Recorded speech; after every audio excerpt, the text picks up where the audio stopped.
Hello student, good morning and welcome to my YouTube channel. आज हम class 11th accountancy को लेकर के आए हैं और क्लास 11th की अकाउंटेंसी को समझने के लिए ये जो मैं आज की वीडियो लेकर के आया हूँ इसको समझना देखना बहुत जरूरी है। और मेरी आपसे रिक्वेस्ट है कि लास्ट तक जरूर देखें। लास्ट तक देखेंगे तो इस वीडियो की इतनी ताकत है कि आपको पूरी अकाउंटिंग में हेल्प करने वाला है। जब जब आप कोई भी चैप्टर पढ़ेंगे उसमें ये चीजें आपको हेल्प करने वाली हैं। कम से कम 10 चैप्टर तो आपको हेल्प करेंगे ही करेंगे, ये मेरा आपसे वादा है, प्रॉमिस है। और आप कमेंट करके जरूर बताइएगा मुझे ये वीडियो पूरा देखने के बाद कि आपको हेल्प करता है या नहीं करता है। ठीक है, तो चलिए वीडियो को स्टार्ट करते हैं बिना देरी किए हुए। देखिए हम पढ़ क्या रहे हैं, हमारा जो सब्जेक्ट है क्लास 11th अकाउंटेंसी के अंदर हम किसकी बात करते हैं, बिजनेस की बात करते हैं। क्योंकि आपने जब पीसीएम लिया तो पीसीएम में बिजनेस की बात नहीं होती। पीसीएम में क्लास 10th के बाद आप पीसीएम ऑप्ट करते हैं। पीसीएम में बात होती है इंजीनियरिंग की, टूल्स की बातें होती है, मशीनरी की बातें होती है। ठीक है, पीसीबी में साइंस की बातें, साइंस के अंदर पीसीबी के अंदर किस चीज की बातें होती है, बॉडी के बारे में बातें होती है। कोई बीमारी हुई तो क्यों हुई, उसके रीजन क्या है, उसको क्योर कैसे करना है। लेकिन अकाउंट्स के अंदर जो बातें होती हैं वो होती है बिजनेस की बातें होती है। मतलब कॉमर्स सब्जेक्ट जब आप लेते हैं तो वहां बिजनेस की बातें हो, और अकाउंटिंग के अंदर प्रॉफिट जानने की बात होती है कि हम साल भर बिजनेस करते हैं तो हमें प्रॉफिट हुआ या लॉस हुआ। तो एक बिजनेसमैन साल के अंत में ये जानना चाहता है ट्रेडिंग प्रॉफिट एंड लॉस और बैलेंस शीट बना करके कि हमारी बिजनेस की पोजीशन क्या है, हमारे को बिजनेस में प्रॉफिट हो रहा है या लॉस हो रहा है। ठीक है, और इसी के लिए हमने स्टार्ट किया है बिजनेस के बारे में। तो हमें जो सोचना है वो बिजनेस के एंगल से सोचना है। अब हम अगर सोचना स्टार्ट करें तो बिजनेस के अंदर आप देखेंगे आपको दो तरीके की चीजें मिलेंगी। एक तो इवेंट्स मिलेंगे और दूसरे ट्रांजैक्शंस मिलेंगे। क्या मिलेंगे, इवेंट्स एंड ट्रांजैक्शंस। इवेंट्स का मतलब ऐसी चीजें, इवेंट को कहते हैं हिंदी में घटनाएं। घटनाएं पता नहीं होती, अननोन होती हैं, अपने आप हो जाती हैं। जैसे हम दुकान का शटर बंद करके गए, हमें थोड़ी ना मालूम था कि रात में फायर हो जाएगा, आग लग जाएगी शॉर्ट सर्किट से और दुकान में सामान जल के राख हो जाएगा। ठीक है, पता था क्या, अननोन चीजें हैं। ठीक है, मिस हैपनिंग्स हो गई, उसे कहते हैं इवेंट्स। इवेंट्स की वजह से भी पैसों का नुकसान तो होता है, पैसों का मूवमेंट तो है, मूवमेंट है मतलब पैसों का नुकसान तो होगा, उसको पैसों के टर्म में वैल्यू किया जा सकता है। तो इसको क्या कहेंगे हम, इवेंट्स को, इसकी अकाउंटिंग करनी पड़ेगी। तो एक तो इवेंट्स होते हैं बिजनेस के अंदर, ठीक है, जैसे लॉस बाय फायर, अर्थक्वेक से लॉस हो गया वगैरह वगैरह वगैरह। ठीक है, थेफ्ट हो गया। ट्रांजैक्शंस वो चीजें होती हैं जो बिजनेस में हमें पता होता है, जानबूझकर हम करते हैं। जैसे हमने किसी को सैलरी पे रखा, 1 महीने काम करवाया, हमें पता है कि 1 महीने बाद वो हमसे सैलरी की डिमांड करेगा और हमें उसको सैलरी पे करना पड़ेगा। हम इलेक्ट्रिसिटी यूज करते हैं, हमें पता है कि इलेक्ट्रिसिटी का बिल हमें देना पड़ेगा। हमने एडवर्टीजमेंट के शाहरुख खान को बुलाया, किसे बुलाया, शाहरुख खान। और शाहरुख खान को जब हमने बुलाया तो हमें पता है शाहरुख खान ऐसे तो लटके झटके दिखाने वाला है नहीं, और शाहरुख खान को अगर बुला करके हमें ऐड करवाना है तो उसको पैसे देने पड़ेंगे, बल्कि एडवांस में देना पड़ेगा। ठीक है, तो ये सारी चीजें हमें पहले से पता है। इसे हम क्या कहते हैं, इसे हम कहते हैं ट्रांजैक्शंस। और ट्रांजैक्शंस बिजनेस के अंदर 2 तरीके की होती है। पहला, और आप देखते हैं आपको पता है, ऐसी कोई नई बात नहीं है जो मैं आपको बता रहा हूं, ऐसा ट्रांजैक्शन जो नकद में होता है, हिंदी में से क्या कहते हैं, कैश में। मतलब आप पैसा दो और सामान खरीद कर ले आओ। और दूसरा ट्रांजैक्शन होता है उधार में, सामान खरीद के ले आओ, पेमेंट आपको अभी नहीं करना है, कुछ दिनों के बाद करना है या कुछ समय के बाद करना है। Cash transaction, credit transaction. Business के अंदर और भी 2 बातें होती है। देखो, साल भर बिजनेस करेंगे तो बहुत सारे खर्चे होंगे, बहुत सारे कमाई होगी। तो बिजनेस के अंदर 2 चीजें होती है, एक्सपेंसेस एंड इनकम्स। ऑब्वियस बात है, आपको पता है, कमाई और खर्चा। तो खर्चे और कमाई ये भी 2 तरीके की होती है। बहुत इंपॉर्टेंट टर्म है, ध्यान रखना, हमेशा यूज में आने वाला है। जब जब हम अकाउंट्स की दुनिया में जिंदा रहेंगे, समझते रहेंगे, सोचते रहेंगे, इन दोनों टर्म से हमें रूबरू होना पड़ेगा। 2 तरीके के टर्म्स होते हैं, पहला होता है कैपिटल नेचर और दूसरा होता है रेवेन्यू नेचर। तो इसको इस तरीके से समझे हम, हमने एक कार खरीद लिया, हमने फ्रिज खरीद लिया, हमने एसी खरीद लिया, ठीक है, हमने फर्नीचर बनवा लिया, it's a capital nature expenditure. ठीक है, ये बार बार नहीं होगा, एक बार खरीद लिया, साल 2 साल 4 साल की छुट्टी हो गई। हमने फरारी खरीद लिया, लैम्बोर्गिनी खरीद लिया बिजनेस के लिए। ठीक है, तो ये क्या है, कैपिटल नेचर। लेकिन लैम्बोर्गिनी में जो पेट्रोल डलवाया जा रहा है वो क्या है, हर बार डलवाना पड़ेगा, रेवेन्यू नेचर की चीजें हैं। तो कार परचेज करना कैपिटल नेचर की चीज है, उसमें जो पेट्रोल वगैरह डलवाते हैं, डीजल डलवाते हैं, वो क्या है, कैपिटल नेचर की चीजें हैं, ठीक है। जैसे ये पेन मैंने खरीद लिया, लेकिन इसकी जो इंक है, पेन तो क्या कैपिटल नेचर है, लेकिन इंक रेवेन्यू नेचर है। लेकिन अगर पेन ही मैं पूरा बार बार खरीद लेता हूं तो पूरा पेन परचेज हमारा क्या हो जाएगा, रेवेन्यू नेचर हो जाएगा। लेकिन ये जो बोर्ड है, जिस बोर्ड पे आप पढ़ रहे हैं, ये कैपिटल नेचर है, ठीक है। लेकिन बोर्ड का मेंटेनेंस है, वो क्या है, छोटे मोटे मेंटेनेंस, वो रेवेन्यू नेचर है, ठीक है। तो मैं इसको एक छोटे तौर पे लिख देता हूं। देखो मैं एरो दूर दूर बना रहा हूं। दूर दूर एरो बनाने का मतलब क्या है, कभी कभार, ठीक है। और पास पास एरो बनाने का मतलब क्या है, बार बार। जो चीजें बार बार होती हैं उसे कहते हैं रेवेन्यू नेचर या रेकरिंग नेचर। क्या कहते हैं, रेकरिंग नेचर, बार बार। और कैपिटल नेचर है ना, कभी कभार। हिंदी में लिख देता हूं मैं, कभी कभार, कभी कभार होने वाली चीजें, खर्चे, ठीक है। और रेकरिंग है ना, बार बार बार बार बार बार होने वाली चीजें, खर्चे, ठीक है। चलिए इसके बाद हम आगे बढ़ते हैं अकाउंट्स को समझने के लिए। तो हमारे दिमाग में एक सवाल अक्सर घूमता है कि भाई आखिर अकाउंट्स को बनाया किसने, किस पर्सन को हम ये कह सकते हैं कि इसने अकाउंट की शुरुआत करी। तो उस पर्सन का नाम था लूका पेसियोली। क्या नाम था, लूका पेसियोली। अकाउंट्स का ओरिजिनेटर किसको माना जाता है, लूका पेसियोली साहब को माना जाता है। एक्चुअल में he was a mathematician, maths का बंदा था ये। इसने अपनी एक बुक लिखी 27 पेजेज की। कितने पेजेज की, अराउंड, एग्जैक्ट नहीं है मालूम, अराउंड 27 पेजेज की बुक्स लिखी। उस 27 पेजेज की बुक्स में लास्ट के 3 to 4 पेजेज में उसने अकाउंट्स के बारे में बात करी।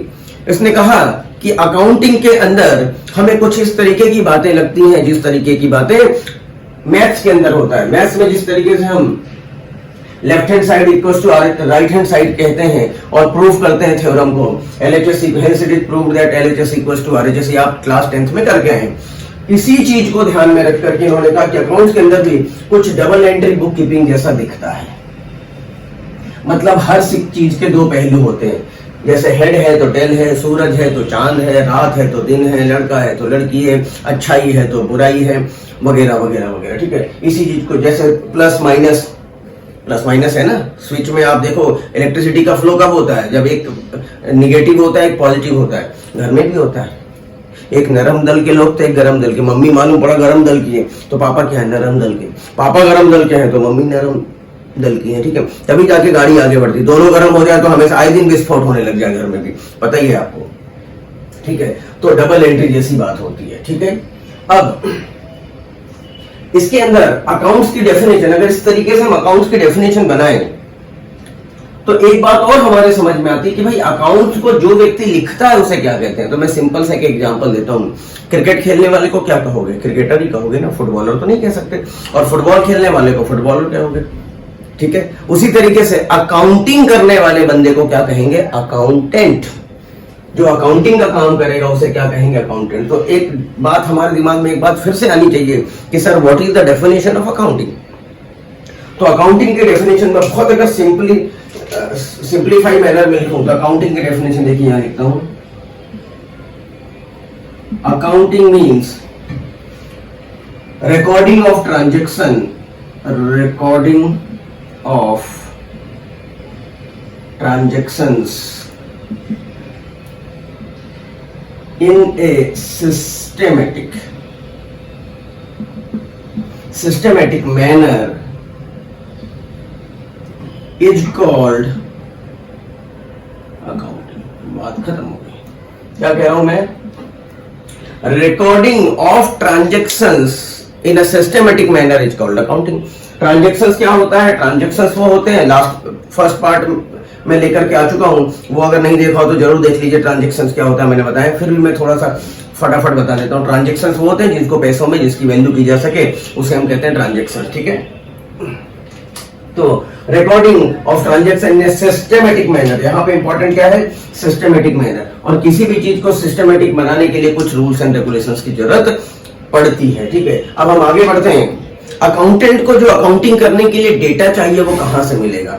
अकाउंटिंग करने के लिए जो डेटा चाहिए वो बिजनेस के सराउंडिंग जो है वहीं से मिलने वाले हैं। जैसे उसे परचेज की डिटेल है तो परचेज डिपार्टमेंट से मिलेगा, सेल्स की डिटेल सेल्स डिपार्टमेंट से मिलेगा, सैलरी वगैरह की डिटेल, इंसेंटिव वगैरह की डिटेल HR डिपार्टमेंट से मिलेगा, ठीक है। तो सारे जो इंफॉर्मेशन उसको ट्रांजैक्शंस की इंफॉर्मेशन मिलती है, एक अकाउंटेंट कहां से गैदर करता है, वो डिफरेंट बिजनेस की ऑर्गेनाइजेशंस के डिपार्टमेंट से गैदर करता है, और अगर वो ट्रांजैक्शंस हैं तो उसको वो रिकॉर्ड करता है इन अ सिस्टमेटिक मैनर। अब सिस्टमेटिक मैनर का मतलब क्या हुआ? सिस्टमेटिक मैनर समझने के लिए आपको सबसे पहले समझना पड़ेगा what is the process of accounting. और अब यहां से जो हम पढ़ने वाले हैं वो पूरा प्रैक्टिकल एस्पेक्ट से हम पढ़ेंगे। ये मैं लास्ट वीडियो में भी हल्का सा एक हिंट दे चुका हूं, फिर भी रिवीजन है, जरूर वीडियो देख लें। प्रोसेस ऑफ अकाउंटिंग के अंदर सबसे पहला पार्ट होता है सोर्स डॉक्यूमेंट, उसके बाद होती है जर्नल एंट्री, उसके बाद होता है लेजर, उसके बाद होता है ट्रायल बैलेंस। ये सारे यहां से लेकर के जनरल, लेजर, ट्रायल बैलेंस, ये अपने आप में इंडिविजुअल एक चैप्टर्स हैं, बड़े बड़े चैप्टर्स हैं। इन सारे चैप्टर्स को हमें समझना है, ठीक है। और सबसे इंपॉर्टेंट जो चैप्टर है इसके अंदर जर्नल एंट्री है, ध्यान से समझिएगा, और फाइनल अकाउंट है। ये दो चीज जिसने समझ लिया, पूरी अकाउंट्स में उसे कभी जिंदगी में प्रॉब्लम नहीं आने वाली है। तो हम इसमें अच्छा खासा समय देने वाले हैं और आराम से धीरे धीरे करके पढ़ेंगे। एक सिंप्लीफाइड मैनर में अगर आपको समझाना चाहूं तो ये है क्या, फाइनल अकाउंट होता क्या है। फाइनल अकाउंट 3 पार्ट में बनता है, ध्यान से देखिएगा, मैं यहां पर बना देता हूं। फाइनल अकाउंट 3 पार्ट में बनता है। मैं इसको रब करना चाहूंगा, ठीक है। आपने अगर नोट नहीं किया हो तो नोट कर लें, मैं इसको रब करना चाहूंगा, थोड़ा सा स्पेस मुझे चाहिए। देखिए, फाइनल अकाउंट 3 पार्ट में बनता है। पहला हो गया ट्रेडिंग, दूसरा हो गया प्रॉफिट एंड लॉस, और तीसरा हो गया बैलेंस शीट। इसे कहते हैं ट्रेडिंग अकाउंट, इसे कहते हैं प्रॉफिट एंड लॉस अकाउंट, इसे कहते हैं बैलेंस शीट, ठीक है। एक मूवी आई थी कभी खुशी कभी गम, आपको पता होगा, देखी भी होगी शायद आप लोगों ने, कभी खुशी कभी गम, ठीक है। कभी खुशी कभी गम, ठीक है। बस अगर आपने ये ध्यान में रख लिया कभी खुशी कभी गम, तो आपका काम हो गया, फिर आपको दिक्कत नहीं आने वाली। ध्यान से देखिएगा, खुशी और गम भी 2 टाइप के होते हैं। आप खुद मुझे बताइएगा कि मैं कितनी सच्चाई है मेरी बातों में। खुशी और गम भी 2 टाइप की होती है, लॉन्ग टर्म और शॉर्ट टर्म, ठीक है। एक ऐसी खुशी, आप किसी को चाहते हो, वो आपको मिल जाए, लंबे समय की खुशी है। आपको कुछ खाने की इच्छा हुई, आप गए और खा लिया, शॉर्ट टर्म खुशी, ठीक है। तो लॉन्ग टर्म खुशी, शॉर्ट टर्म खुशी। गम भी इसी तरीके से 2 टाइप का होता है, लंबे समय का गम और छोटे समय का गम, लॉन्ग टर्म, शॉर्ट टर्म, ठीक। तो ध्यान से देखिएगा, जो लंबे समय की चीज होती है, चाहे वो खुशी हो चाहे गम हो, वो कहां लिखी जाती है? जो लॉन्ग टर्म का गम होता है, खुशी और गम होता है, वो कहां लिखा जाता है? वो बैलेंस शीट का पार्ट होता है। अब उसमें क्या क्या आएगा वो मैं डिस्कस करूंगा धीरे धीरे आपके साथ। और जो शॉर्ट टर्म की खुशी या गम होती है वो यहाँ आता है, या तो ट्रेडिंग और P&L में आएगा, ठीक है। शॉर्ट टर्म ट्रेडिंग P&L में आएगा। अब खुशी का मतलब होता है क्रेडिट साइड, खुशी का मतलब क्या होता है? क्रेडिट साइड, ठीक है। और बैलेंस शीट में ये क्रेडिट साइड होता है, ठीक है। और गम का मतलब होता है डेबिट साइड। बस इतनी सी बात ध्यान रखें, आप समझ लीजिए कि आपने ये ट्रेडिंग P&L बैलेंस शीट बना लिया, ठीक है। आप खुद सोचो, आपने एक बिल्डिंग खरीदी, खुशी है, लंबे समय की खुशी है, एसेट में आएगा। लॉन्ग टर्म खुशी कहां आएगा? लॉन्ग टर्म खुशी एसेट साइड में लिखा मैंने, बैलेंस शीट के एसेट साइड में आएगा। शॉर्ट टर्म खुशी है, यहां है, रेवेन्यू नेचर है। शॉर्ट टर्म यानी रेवेन्यू नेचर, लॉन्ग टर्म यानी कैपिटल नेचर, इसको ऐसे भी समझ सकते हैं, ठीक है। तो बस इतना अगर आप ध्यान रखें। अब ये व्यक्ति बनाता कि आप जितनी भी चीजें पढ़ रहे हो उसका अल्टीमेट फाइनल पर्पस तो यही है पता लगाना कि हमारी बिजनेस की अल्टीमेट पोजीशन क्या है, हम प्रॉफिट में जा रहे हैं, लॉस में जा रहे हैं, कितना प्रॉफिट कमाए, कितना लॉस कमाए, हमें लोगों से कितना पैसा लेना है, हमें लोगों को कितना देना है। इसे क्या कहते हैं? Financial position of any organization. तो आपको ध्यान क्या रखना है? कभी खुशी कभी गम, ठीक है। अगर ये ध्यान रखते हो आप तो आप समझ लीजिए ट्रेडिंग P&L बैलेंस शीट में आपको दिक्कत नहीं आने वाली, नहीं आने वाली, नहीं आने वाली, ठीक है। तो ये सारी चीजों को जरूर से एक बार देख लीजिएगा। आज की वीडियो के लिए इतना ही। अगर आप मेरे चैनल पे नए हैं तो प्लीज प्लीज प्लीज सब्सक्राइब कीजिए और ज्यादा से ज्यादा वीडियो को लाइक और शेयर कीजिए। आज की वीडियो के लिए thank you, thanks a lot.